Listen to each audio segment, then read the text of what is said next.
Welcome to Decoding Growth, where unfiltered conversations and bold ideas are reshaping retirement.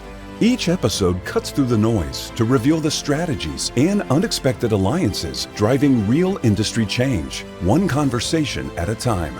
Here are your hosts, Lisa Kottler and Will Prest. Hi, welcome to another episode of Decoding Growth. I'm Lisa Kottler. I'm here with my partner, Will Prest. And as you guys know, for those of you that have listened or followed us, you know that back in December, we published our Workplace Retired Tech Map.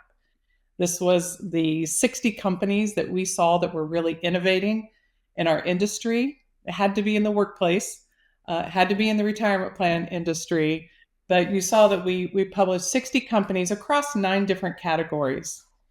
And today, first I'll say that really the impetus for this podcast was that because we published it and it really seemed to spark an industry conversation. And we thought, what better way to continue that conversation than start a podcast? And today we're going to talk about one of those categories, the biggest category. In fact, 25% of the companies on the map, 15 of them are in this category. But it's probably also the noisiest category, maybe, if that's the right word, maybe one of the most misunderstood. Would you agree, Will? I would. I think there's all kinds of definitions, but I think we're lucky today because we have some guests that are going to help clarify that for us and kind of help us see where it's going and how it brings meaningful help to plan sponsors and the employees that use the service. Well, that is for sure, because we have the OG. We have the pioneer, the original, the one who really basically started the category. We're talking about financial wellness, and today we have Liz Davidson, founder of Financial Finesse, and Todd Lacey, who is the newly installed president of Financial Finesse. Liz, as I said, has really been the pioneer in this category. I would say started this category, certainly in the workplace. So we couldn't be more thrilled to have her here. She's been an incredible founder. You know, Financial Finesse has been around over 20 years, and some might say, well, why would they be on a map when you're talking about sort of these early stage challenger brands? But really, Financial Finesse is one of the earliest innovators we've had in our industry, but they've remained independent and they've continued to evolve over time. And as the technology evolves and changes, they're changing right with it. In fact, we'll get into that more today about how they're leveraging modern tech within their solution, but just done a phenomenal job. And she's just one of those terrific founders who really is mission driven, although I think that gets used too loosely. She truly is, and really builds through her customers' eyes. And that's one of the things I appreciate the most about her as a founder. And Todd, Will and I have both known many years.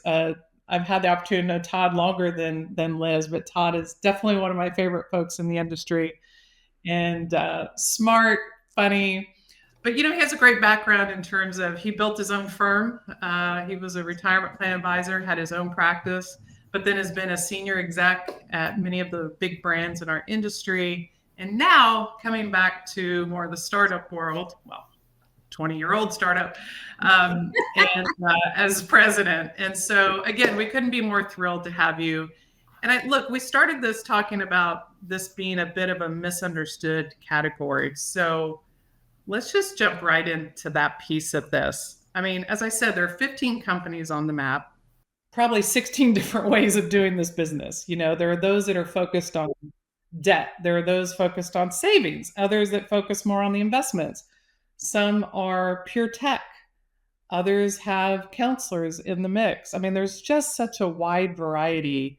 And so as the original into this, you know, how do we deal with this? How do we define it? And then how do we help those who are out there having to make decisions about this category, whether it's advisors or the employers who purchase it? How do we help them? Yeah, no, it's a very good question. And it's interesting because, you know, as you've mentioned, we've been doing this for decades now and, you know, have seen tremendous growth and evolution, but there's still, I think, a need for a firmer definition. And, you know, I keep telling you guys, your organization has this opportunity, I think, to pave the way to have a common understanding broadly, especially among advisors who, you know, as recently as maybe 5 to 7 years ago, were touting they didn't do wealth management, right? That was a big, I'm independent, I, you know, just do fiduciary consulting around the 401k plan. And then now the pendulum has swung significantly where the expectation of employers is, will there be wealth management for those that are lucky enough to have a need for that service, but there will be financial coaching across the board for the entire workforce. So, really quickly, I would say from an enterprise level, if you're looking for a financial wellness partner, you really need to know what you're looking for. Is this a niche need? In which case, you know, it's really going deep in that category, like emergency savings accounts, for example.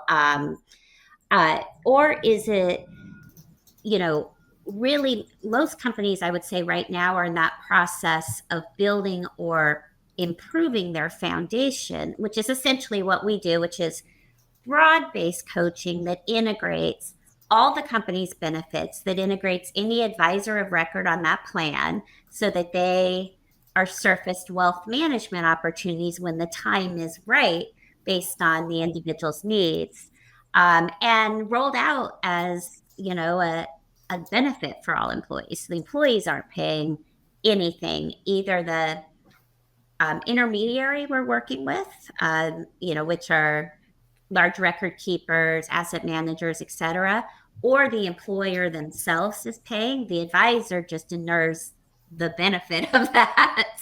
So, you know, I would say that's a little bit of guidance in terms of what does financial wellness mean. I'll go as quickly as possible for the individual. The way we define it is manageable, low to manageable financial stress. So you're not staying up at night worried about your finances. No high interest rate debt that is all paid off. A fully funded emergency savings account. A plan to achieve your future goals. Doesn't mean you're there, but you are actively planning and working towards that with the right savings and investment strategy and vehicles. And the wealth protection mechanisms, estate planning mechanisms, tax saving mechanisms needed to protect your wealth as it grows. And if you have all of those things in place, we call you financially well. Any guess what percentage of the population, based on our, you know, very broadly used financial wellness assessment, meets that criteria? Okay, I'm going to guess, and then Lacey, you can make your guess better. I'm going to say 11%. I don't mean to sound so pessimistic, but I was going to say maybe in the single digits. So I guess we were pretty close in what we were thinking, but hopefully we're wrong. It's down to 4. It was 5 not that long ago, but we're down to 4% now. And keep in mind, not meeting any one of those knocks you out, right? So there are people that have high levels of financial stress that may be doing everything right, but the economic uncertainty we're facing now is still stressing them out, which is causing, you know, in some cases, mental and physical health wear and tear on their bodies, right? So it's kind of a complex issue because it's not only about the objective, it's also about how you feel about your finances. So I think that's where things get really whittled down, is you can meet every criteria, but still be up at night worrying about what the new development's going to be and how it's going to be impacting your finances. And you're not financially well at that point. Well, we certainly are in a high time of uncertainty. Todd, you have such a great background across a number of really interesting businesses before coming to Financial Finesse. What attracted you, and what do you see as kind of the new cool things that you'll do with Financial Finesse? Well, first, thank you for having us, guys. It's always good to be with good friends. I'm sitting here as Liz was talking. It's very surreal because I've watched so many podcasts that Liz has been on, and now that I'm like a window on the podcast, I'm still right. That's great. Post-production sounds much better. Right. No, that was awesome. No, really, thanks. It's so good to be with you guys. Thank you for having us. This is really fun. And Yeah, thanks for the question, Will. I mean, having been a 27-year retirement industry veteran, obviously, like you guys said, I've done a lot of things in that industry, and I don't regret any of it. It was a wonderful run on that side of the business. A lot of different things, a lot of wonderful relationships built. What I recognized when I kind of jumped over to the financial wellness side is what a broader impact you can have on people's lives when you're not just focused on the one retirement piece. And I don't blame anyone in the retirement industry. I was one of those people. I've been there. When you're in that industry, you're focused on saving more in your 401k, investing the right way, which has mostly been automated, trying to make those decisions as it relates to your retirement savings. But when you take a step back, what you realize is the majority of people have significant needs that start well before even saving for retirement, emergency savings accounts, getting out of debt, all those things that Liz alluded to. I got a taste of this when I had my advisory firm years ago. That's actually when I met Liz for the first time in 2007. So I don't know, Lisa, you and Liz were pretty close. That's about the time we met, probably. Yeah. So Financial Finesse has been on my radar for a long time. I've always recognized Financial Finesse as the leader in this space, an innovator.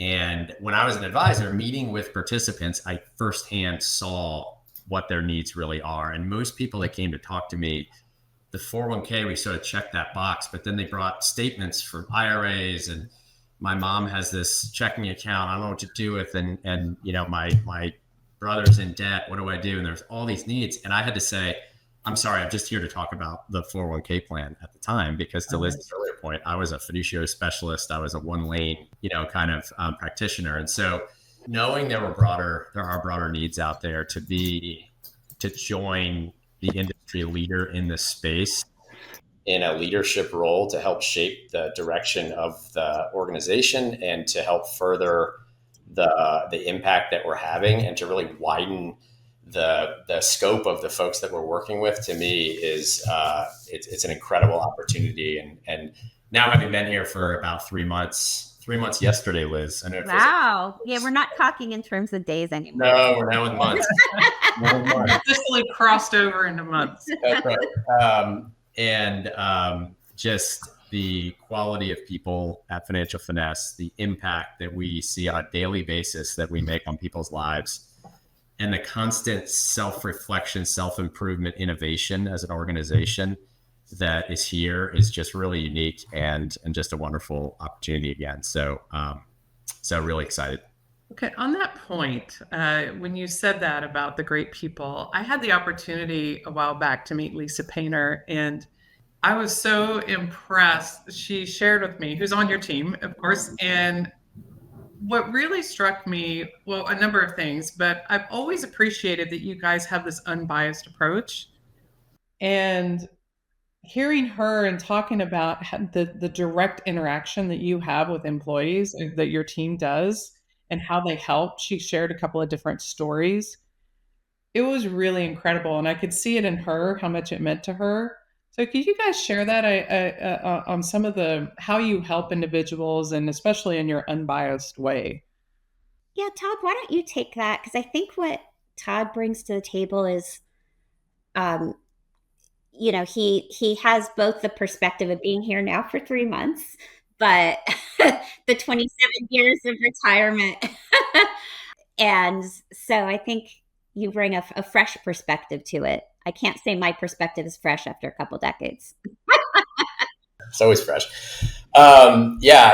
It's my favorite emails I get, other than the ones from Liz, of course, are the emails I get from, we have a kind of a platform where our coaches can, in an anonymous way, provide, kind of stories from the day. And this is an example of someone I talked to, and here's the feedback they gave. And it's truly, our mission is really changing financial lives, CFL. And you get to see that literally every day, multiple times a day. 27 years in the retirement industry. I have to admit, I didn't see that every day. We help people in different ways, but in the past 3 months, I've seen it multiple times a day. And it's funny when I talk to my family and my friends about what I'm doing now that aren't really in our industry, it's almost hard to explain because people are so accustomed to like paying a fee or buying a product or being given, advice for a fee or a commission being, earned for something being sold. And when I say to them, no, this is unbiased certified financial planners that have at least 10 years of experience. They're very, very seasoned in what they do. For no cost to you, no strings attached, they can essentially provide you coaching and insights on nearly any financial topic that you have questions on. And it almost takes like reiterating that a few times for people to believe that that's the model. And so that's the way our coaches approach it. And, the way that we make that available is we try to meet people where they are. So we have this wonderful AI enabled digital platform that I'm sure Liz will talk about. We have a chat feature where people go right to our coaches. It's not a bot, which is super cool. And then the coaching line, which is the human being. And that's really where a lot of the magic happens. So people call in, ask virtually any question, and our coaches are able to really help them in a deep and meaningful way and help them build a plan. And then in many cases, continue to stay in touch with that person on an ongoing basis. This is not a one and done, hey, thanks for some magic piece of counseling, and then they're gone. This is many, many people need to come back and say, okay, this is my update. This is what the progress I've made. And that's where we start to see that financial wellness being achieved. We see people's scores going up after our coaches have worked with them or they've used our digital platform.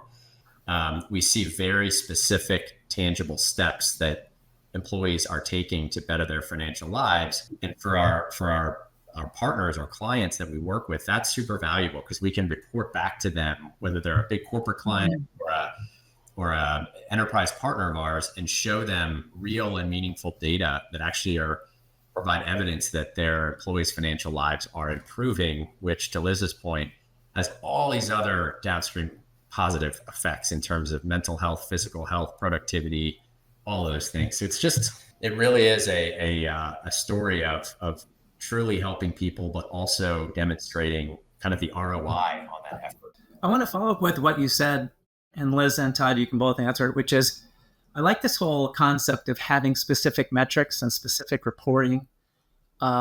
Sometimes the financial wellness category, I think, is just not even the right name because it's just sort of, there's so many definitions of it that it isn't as crisp and as clear as it could be.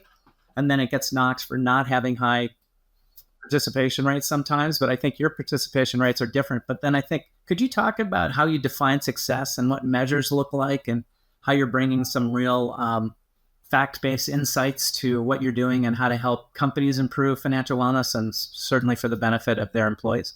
Yeah, absolutely. And, that's one thing we've learned is, it's really important. And I would say this to advisors as well, however big or small, unique or traditional the organization you're working with is, they all have their own challenges, their own unique cultures and demographics, and their own goals, right? In terms of what is prompting them to perk up when you bring this to their attention, or what is prompting them to ask you in an RFP as an advisor if you have access to this, right? And a few really big things are going on right now that we're seeing in the marketplace. Healthcare costs are increasing disproportionately, and that's causing benefits teams a lot of agita in terms of trying to manage through those changes, trying to figure out, how you can offer some degree of coaching if you're going to have to be, changing the amount that the employee has to pay for or deploying different vehicles and plans than you had previously, et cetera. So that's a huge challenge, is how do we improve the mental health is also a big issue and has increased in terms of demands this year. Was so much uncertainty going on in the world.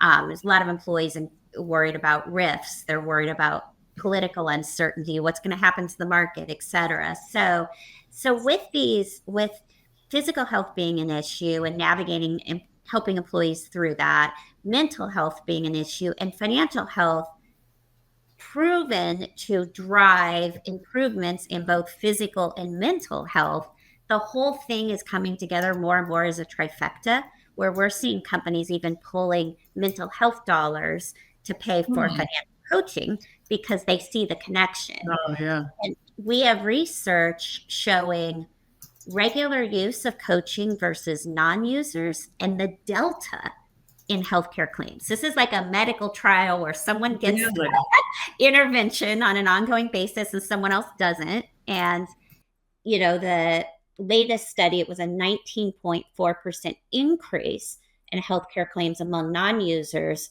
and a 4.5% decrease. This is over a 2-year time period among users and heavy users. And the reason, that we believe this to be true is because the impact financial stress has on your body and on your mental. I mean, that's been studied over and over again, by in very large scale studies, higher instances of migraines, ulcers, heart attacks, anxiety, depression, you name it, right? So our body is not designed to absorb the wear and tear that constant financial stress brings. That's for when we see a bear camping. Right. Not for a daily, hormone going through. Yeah, the cortisol, just right. The cortisol is not your friend if you're experiencing on a regular basis. So all that to say that, I think advisors, especially as they expand beyond retirement, can start, making these connections to the employers. And what you are facing right now may not even be about retirement, but I have a solution that will help you address it. And then the other issue is just benefits communication has been so limited because even small companies with PEOs have such a wide array of benefits, but they don't have the bandwidth to fully communicate these. So, there's this missing ROI there on the dollars they're paying. And, coaching can really close that gap so employees see the connection between the benefits they have and their personal, their ability to reach personal financial goals. And that includes the advisors they have, which they may not even be aware they have. Well, did I hear you say in the beginning there that the data shows that the healthcare claims are higher for those who aren't having the coaching, that there was a disparity there on the actual claim? So yeah, think of this as a medical study over 2 years, right? Yeah. Where, and it's not a medical study, it's an analogy, but where you see the 2-year difference in claims for those that don't use it versus those that are using it regularly. And it's, you actually we had a drop in claims in a rising environment for those that were using it regularly. And 60% of health claims are stress related. And the number one cause of stress is financial. Yeah. In the past, I've always heard about productivity in the workplace and how it gets reduced because of financial stress. So we've seen metrics around that. And that was always sort of the financial argument, if you will, to a CFO or to someone at the company to say, hey, it's worth it to help your employees be, more financially stable. It's fascinating that now you have this data on the other side showing the physical impact to us and how it can impact the claims, because we know that employers, that is their biggest chunk of their benefit spend is around healthcare. And of course, for us as individuals too, it's really high too. So I love that. So I assume there will be more studies around that. And what can we do as an industry to make sure we're getting that out there? Because that sounds critical. I think you guys have an opportunity to be one of the organizations facilitating and helping conduct these studies.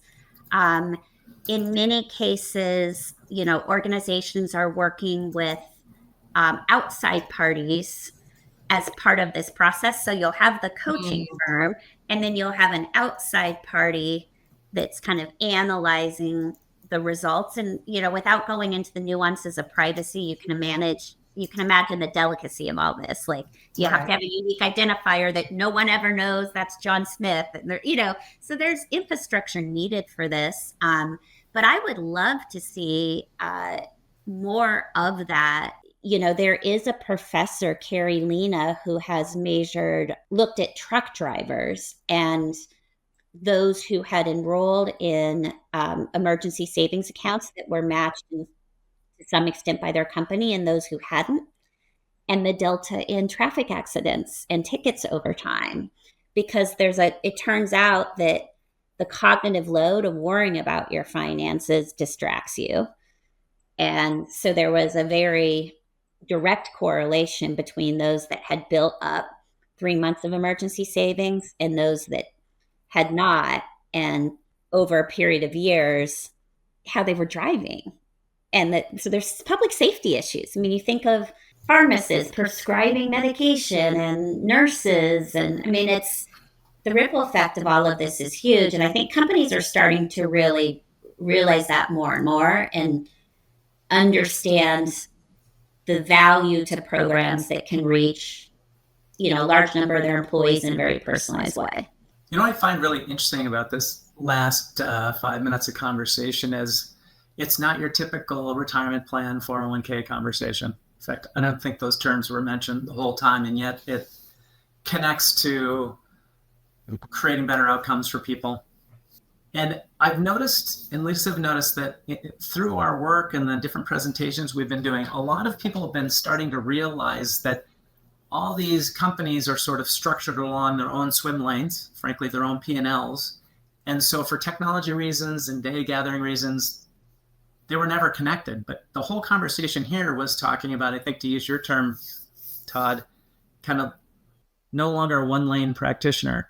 Can you talk about how you're seeing these things come together? And it seems like that's a essential or critical trend that's happening, because ultimately it's about the participant and inside the participants inside a large organization, and turning that inside out from the traditional, here's what I'm going to offer for benefits, here's what I'm going to offer for retirement, here's what I'm going to offer for healthcare, here's what I'm going to offer for legal service, the kind of the point solution, and then the employee, it's all left to the employee to figure it out.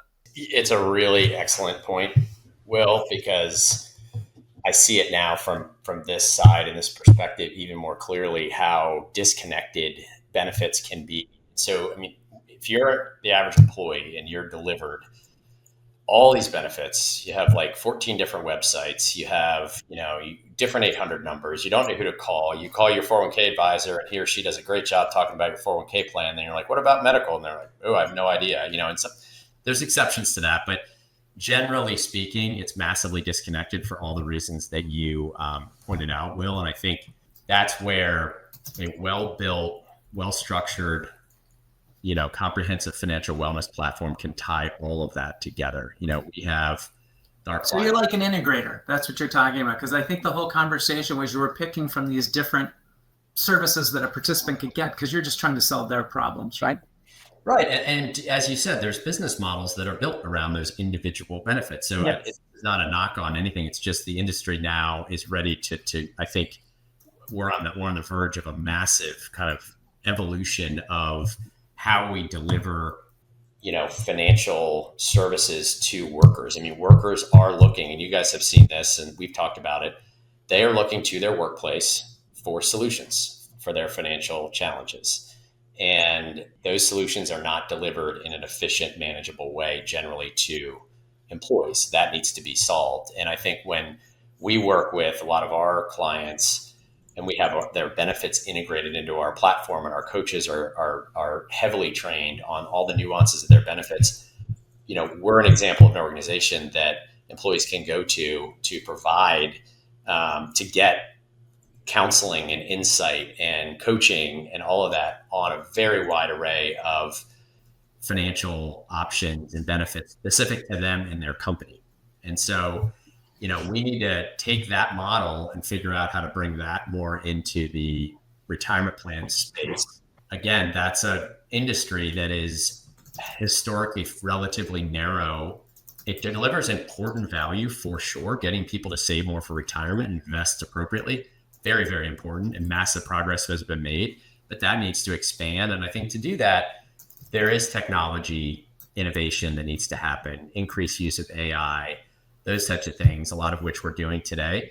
But the other piece of it is the practitioners in those spaces have to have a business model around it, right? The reason they're not advising or coaching or providing insights on other benefits, it's probably not because they don't want to, but it's partly expertise, but partly because they're not being compensated on any of those things. So how do you build these programs that align with people's business models and do drive revenue in a meaningful and responsible way, but also deliver to those employees what they really need, which is a much wider, easier to consume solution set? It is a conundrum that's been, look, I got hired at NFP in 2004 because they had a benefits business and they wanted to leverage that and sell more retirement plans.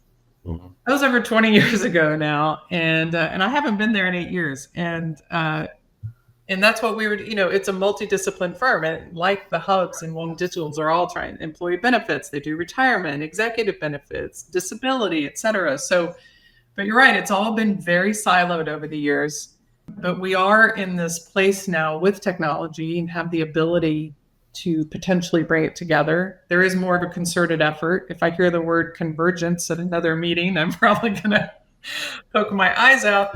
But I love what you said about, to me, it sounds like you guys are building more of a platform, and you're not just building, right? And you're not just building point solutions, that you're really thinking of it in terms of platform.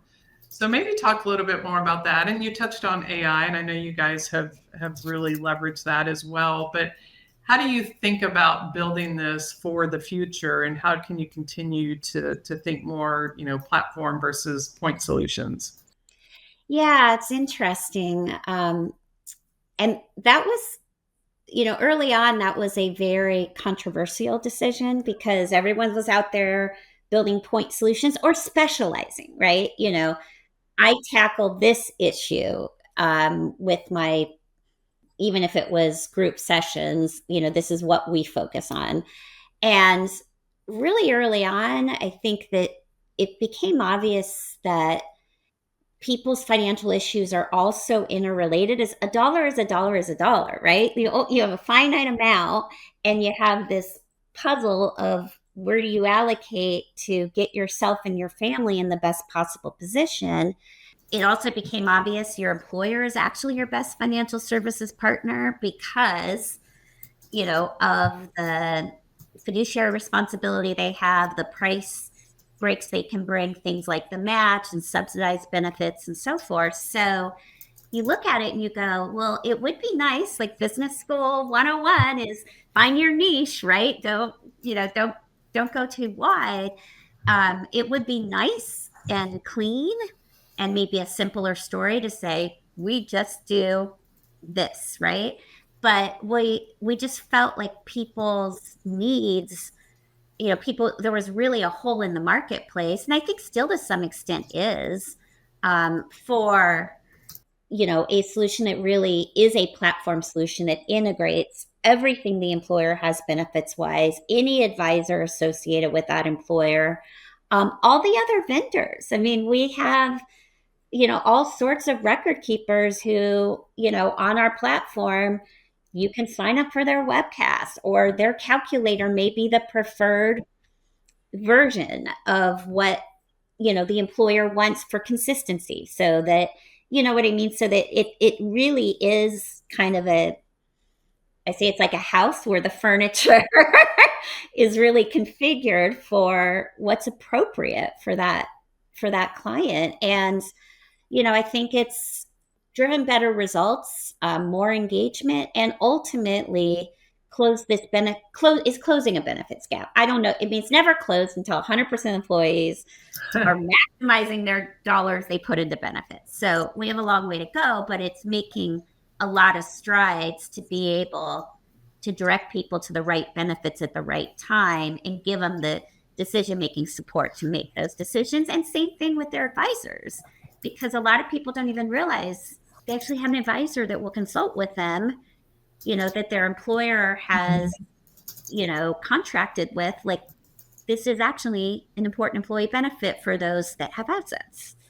And I think we're in a unique position to serve up those advisors when appropriate based on the need that an employee has. We don't provide advice. We don't manage money. We don't do these things. And the reality is there are people that need or want advice, and they need or want asset management, insurance, really valuable financial products that people truly need. And through our technology and our coaches, we have the ability, and we're doing it today, to when it's the advisor on the plan and it's been blessed by the employer, to serve up that advisor again where it makes sense. And we view that as not only supporting the advisor, but also supporting a need that the people have, that the employees that we work with, they truly have these needs. And, there's a lot of wonderful advisors out there that can meet those needs. And we are in a great position, I think, to enable that. To build on that, can you guys talk about, Liz, if you think back the past 20 years, a lot of things have changed, right? You used to get a worksheet and a workbook, maybe you go to a seminar, that was financial wellness, right? So it's changed. You get paid. We had transparencies. Yeah, transparencies, right? And then it'd smudge on your hand, like, oh, what was I supposed to say? And I'd be upside down. You like the projector thing? Yes. Yeah, I use them. Yep. That probably gets there some will be some attention. listeners who are like, "What the hell are you talking about?" Oh, of course. I know. How are you using technology? And I want you to answer the question, what do you view as personalization today versus, say, 5 years ago, 10 years ago? Oh, God. Yeah, it's a great question, because with generative AI, as well as advancements in pattern recognition that AI provides, the ability to deliver content that is incredibly on point with what that user needs, as well as decision-making tools, is an agency, right? The ability to make a decision ideally then and there, which we're at the early stages of. So far, it's been done through single sign-on to go to the record keeper site. But I think ultimately, it would be contained in our system that you could make any changes to any benefits based on the guidance. So yeah, I mean, we have gone from, I would say 5 years ago, personalization was much more targeted marketing and, studying which groups responded to which topics, and, A/B testing to kind of see, how to even frame those topics for different demographics, to really being able to much better understand the individual and what's going to work to address their issue, but also to motivate them. On the human coaching side, there's been advancements in understanding about behavioral finance and the ways different types of people are motivated and the way they learn and process. I think our team has grown tremendously there. So part of the art of coaching is not just delivering the right guidance, but figuring out how to unlock whatever is holding someone back, like the inertia or the discomfort of leaning in and facing your finances. And that's the very nuanced thing that is very personalized. I look at my sister and brother and I'm like, I don't know how my parents did it, but what motivates each of us is very different, right? We're very different humans, even if we had exactly the same financial situation. So yeah, between those advancements on the human side and technology advancements, is a very exciting time. And I think it is much more possible to have, a very deep impact, but at a very big scale. You used to have to choose. Am I going to go one-on-one, and go deep? Or am I going to do something, like a major broadcast webcast that is wide? And now you can do both. It's almost like, when Netflix first came around or Amazon came around, you got this, people like you watch this, right? Or buy this, and you're like, this is great. And everybody's talking about that personalization, but that's just sort of a better version of A/B testing, right? It's just a group. And now I can take it right down to Liz or Todd or Will, right? Or Lisa, right? I think that's what you're saying, right? Yeah, exactly. And then the more you engage, the more it understands. Right. It being the digital coach, but our human coaches will understand you, so that it just gets better. The experience gets better and better. I mean, working with Siri or Alexa, I'm sure you guys have experienced that. Right. Yeah. I want to follow on, which is, I think that's my hypothesis as to why the financial wellness and employee engagement areas of our map have become really hot, because it's past transparencies and a workbook and a person in a lunchroom that maybe gets you to a seminar, right? It's this ongoing, they remember me, and then it's specific to me, and then that person knew how to talk to me, and then you didn't send me something in the mail, and then maybe I would take action, because I never would, but maybe I'd take action right then. So I think there's all these little things that add up to, it's truly the power of one-to-one personalization, like true personalization versus people like me.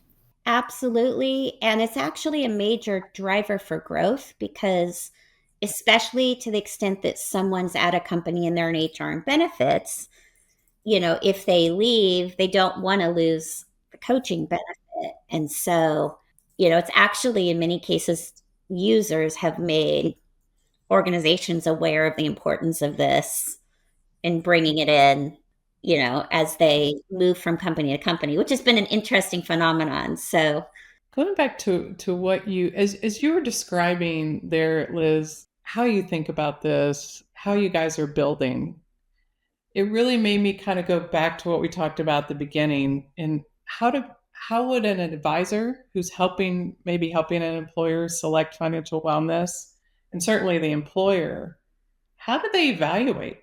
How do they know who's delivering what? What kinds of questions should they ask? And maybe Todd, you can jump in there, but I just, as the 3-month guy. 3 months and 1 day. 3 months and 1 day. But really, because I'm thinking, wow, it is so thoughtful, and you guys are really thinking through everything and you are designing in a way that's really maximizing and optimizing for those employees. So how does someone compare you to the others, or really understand who's doing what and differentiate among all of them? Yeah, I think it's a really important question and a hard one for a lot of consumers, whether they're professional consumers, advisors, even maybe some consultants, certainly employers. How do they navigate it? And you kind of read my mind a little bit, Lisa, because as Will was talking, and you guys were talking about your map, which I think is awesome. But this being a hot category, I'm really curious what your map's going to look like in 5 years in this category, because I think what we've seen, and we've seen this in a lot of different areas in the retirement space and other industries, where there's kind of a bit of a hot space, and all of a sudden there's a bunch of capital and that's into that space. And a lot of those players are heavy digital, light on human, and not a lot of experience in the workplace market. We've all lived in that market for a long time. It's a really tricky one to navigate, with technology integrations and dependency on record keepers and all the different constituents involved in that space. It's complicated and hard to deliver services. And I think there's players that are entering, looking at the multi-trillion-dollar retirement space and saying, look at all the dollars there, look at the opportunity there, but probably underweighting the difficulty of actually execution. And so I think there's going to be this landscape of the wellness market is going to consolidate, most likely.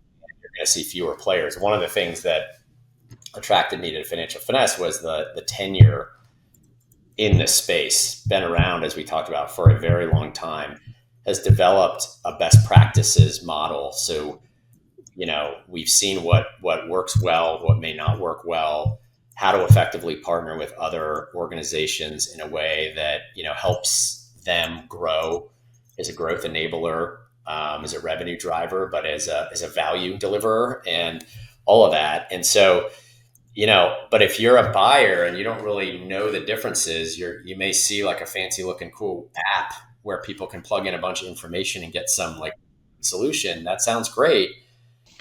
But how much traction have they had? How much utilization do they get? How do they effectively partner with other third parties? Do they have a history of actually delivering successfully with large, sophisticated organizations? I think in our world, as we continue to develop partnerships in the retirement space with record keepers, asset managers, advisors, other firms like that, wellness can be very successful in the small company market if you find the right partners and if you build these partnerships in the right way. We're going to be doing some PR over the course of this month about sort of this reputation that financial wellness has in the retirement space as being ineffective and low engagement, and it doesn't really make a difference. And, I within a week, I heard that after I had jumped to the side of things, and I was like offended already. I'm over here now. And it lit a fire to say, wait a minute, we need to get these best practices that we've learned over the course of 26 years and what we've been doing with enterprise partners over the past 5 or 6 years and these great partnerships we've built, and really speak to the industry about how this can work well and how to piece it together. And we're finding there are other wellness providers. I'm getting a lot of inbounds from them saying, you guys have been around, like, how are you doing it? Are there partnership opportunities? So I think there'll be some, we're very open to collaboration and things like that as well. So, I think you'll see more of that. But at the end of the day, this has to be effective and make impact or it's not sustainable. And we have seen how it can be done successfully. And I think we're excited to, particularly in the retirement market, to continue to educate that industry on how this can work and actually make a huge difference across millions of people's lives. I think the engagement piece we didn't even really touch on, and that could have, that's probably its own episode because it's great, but if it sits on the shelf.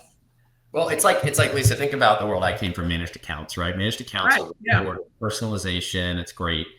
But, the honest truth is that if someone offers a managed account, less than 5% of people adopt it. We know that. So the way to get traction is you re-enroll people into it. And it's great value for those people, but most of them don't know they're in it, right? And so, there is an engagement issue in the retirement space. We know that. But I think we have to also look at how we've been trying to deliver these things to these employees. To our conversation a few minutes ago, things are delivered in a very difficult to consume, clunky, confusing manner.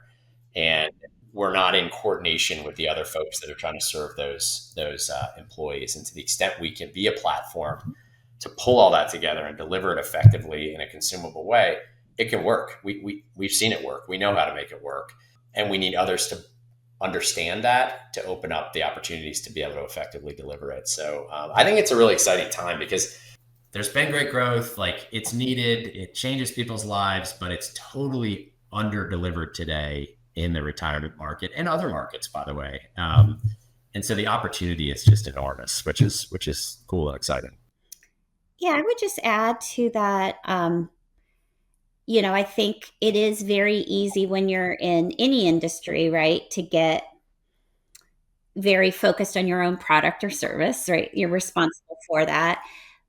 And we all talk about retirement plan participants all the time. What do they want? How do we better serve them? Have you ever been to a cocktail party or a barbecue where someone says, "Hi, I'm Liz. I'm a retirement plan participant"? Like, no, because that's not, it's not a form of someone's identity. They may not even be sure if they are or are not participating in the retirement plan. Right. But so their favorite financial topic is not managed accounts or target date funds or retirement income strategies. It's themselves and having a better life now and a better future for themselves and their loved ones. I mean, it's that simple, but it requires rethinking everything to start with the user and work backwards, because otherwise you're kind of talking to this void, especially with, attention spans and social media and everything else. It seems to me, I started my career in wealth management in the financial planning and advice world. And the great advisors and the great teams had the same exact conversation we're having, right? Which is, it starts with the household, starts with what matters to them. And they always have a finite amount of time and money. How do you make all those trade-offs, right?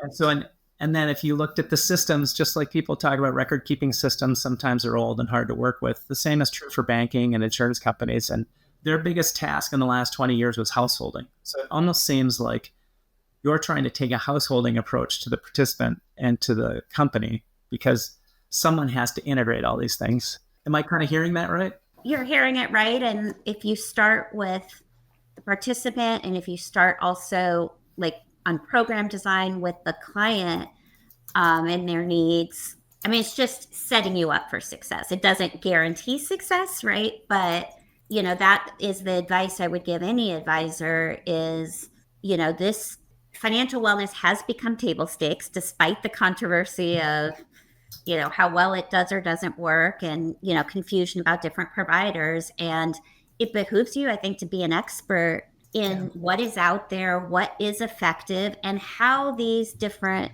tools really make a meaningful difference to the issues employers care about most and the issues employees care about most. You can connect those dots. You're differentiating yourself right there, and then the ability to bring the right solutions to your clients attached to your own solutions, is obviously even better. But we can't ignore it, just like we can't ignore AI. You hear people say, I don't like AI. And it's like, well, it's not going backwards. Genie's out of the bottle. Yes. We're not going to go back to 5 years ago or 10 years ago and spreadsheets. It's like saying, I'm going to ignore mobile. Yeah. You can't ignore mobile. It is just part of your life. You can. My father ignores mobile. Yeah. My father refuses. My dad too. Thinks AI is icky and wants it to go away. So I mean, that's out there. But well, then you're safe. Neither your mom or dad will probably see this podcast. Yeah, exactly. No. Well, love you, mom and dad, if you do watch. But I will say, this working from the end user backwards concept, like, and Lisa, you said before we started, like, don't be afraid to throw out a few little like spicy ones. Like this is a concern I have about the retirement industry. Candidly, is I think there's a lot of products being built for other providers in the retirement industry to drive revenue, and I get that, and I'm all for that. That's great. However, I think the retirement industry has lost sight a little bit of the true needs of the end user, and it's focused more on, hey, our margins have been compressed, so we need to drive more revenue. That I understand that, but it's pulled that industry and a lot of the product development work, not all of it, but a lot of it away from focused on the end user and more focused on driving revenue. And I think that gap has widened in the past like 5, 6, 7 years that I've seen. And my hope is that we shift that a bit and say, actually, by starting with the end user, by developing a broad platform that can meet them where they are, all the things we've talked about, you not only can help people, but you actually can help the financials of your business. Like it will enhance the financials in terms of growth and revenue and all those things. Those are not mutually exclusive. No. And unfortunately, how many products are being built right now, Lisa, well, you guys see them all the time, that are never being used by anybody. And there's like hundreds of millions of dollars going into their development and their distribution, and like people aren't using it. And that feels like a lot of wasted time and money. And I think we need a refresh. And, I think things are beginning to shift in that direction. I really hope so. I like that idea of refresh. Lisa and I, this is a passion project. It's part of our business, but we love this whole thought, and the map was just one picture of it. What kinds of ideas or questions would you think that we should pursue? They're probably going to be so hard we won't answer them right now, but what could we pursue? Because we really do have to help the industry just make it better for the lives of the participants, right? And you have to balance, you're continuing to build your business, which is an awesome business, with pushing. I would challenge you to continue to push the thinking, kind of what we're talking about here. Get the firms that have the ability to stop for a sec, regroup.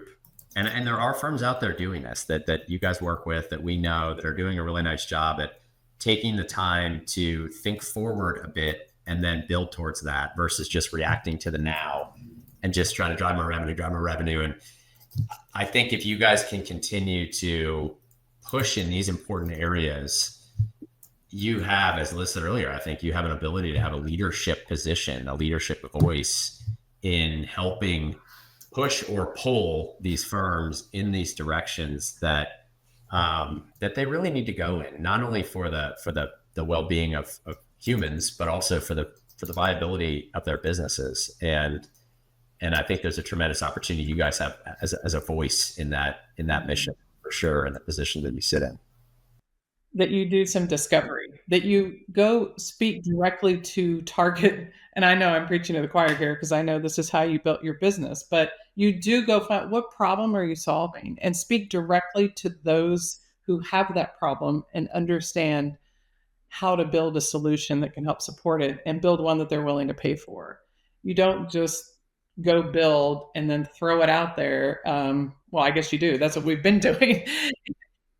that's why we get 3, 4, 5% traction. We've been Field of Dreams strategy. We've been doing that, you know? It's a waste of time and money. And hopefully, if you look at all the successful tech companies over the last 20 years, that is exactly what they do. They in fact, they talk to customers or target customers before they build anything. You have a hypothesis and you go prove it out and you figure it out, and then you go build and you get feedback and then iterate. And I know that's how you build, but I hope that I agree with you, Todd, and I know Will does too, because we talk about this all the time. We hope the industry can hear that message and, as Liz says, build through the eyes of our customers, because that's critical. I think it's a mindset, don't you? Yeah. I think it's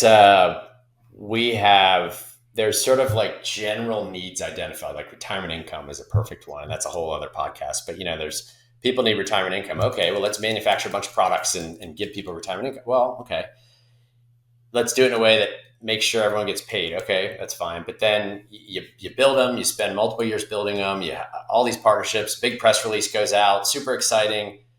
And then people don't understand it.